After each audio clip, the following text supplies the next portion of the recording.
every year around 3,000 people only in Europe die on the street. So there are two things. This one is people's behavior. The other is also the fault of the infrastructure, the design of the street, the design of the bus stops, the design of the zebra crossings, the design of the traffic lights. There are many things in traffic engineering that lead to accidents.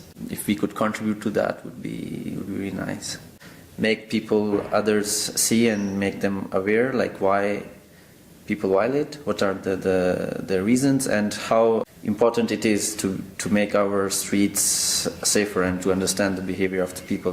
Väga paljud asjad meil ühiskonnas toimuvad numbriliste näitajate pealt, et umbes, et palju on liikluse läbilase või palju kuskil inimesi elab ja sellest tähtuvalt tehakse suuri otsuseid. Et nad peaksid uurima mingid teatud parameetritega linna ja suvekoolis omapärassi on ka see, et need võivad olla palju vabamad, et sellest ei pea tulema lõplikult suur projekti, et see on kõigile et see just see mingi prototüüp või selline mängulust oleks seal sees. I'm kinda into numbers and when you can put number to people, it starts to make some sense and follow them. We were searching how to get clients to places. First we collected those external data from internet to understand if it has some influence on people going to places. And after we went on site to do surveys, actually count how people are entering, exiting and passing by. And as well counting the things what has the place, like tables, seats, and windows, big bright windows. People like to looking, check out the place, what's happening inside, and sometimes they stopped and returned and go in. I was kind of surprised. I didn't know that Estonians are so friendly. I was working on a project that was we were using devices that detect Wi-Fi requests. So we were recording different MAC addresses at different points, and then we were analyzing how many people were just passing by, how many people were stopping or spending more time at a certain place. Every day when you go to work or you go shopping, there's this sort of necessary action where you'll take the bus or the train and you'll go from your starting point to the destination. But there's a lot of other activities that happen in between there, and so we were kind of curious to see what those were and why some areas had a lot of options and some didn't. Well, for the general public, it doesn't matter what people do while they go to the bus and from the bus.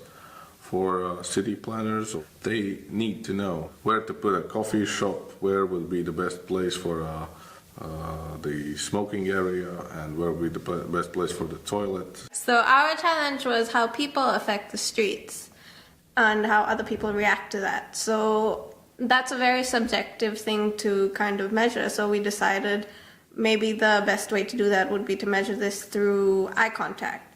So what we did was we walked through the streets, we had the app that was used, data overlay, and then every time we came across someone, we would try and make eye contact, and then we would record if they did, or if there was no contact, or in very rare cases, they would smile at us. Yesterday, after we had just finished, a girl smiled at me on the road, and I was actually questioning, after 4 days of rejection, why is she smiling at me? You don't do this in Estonia.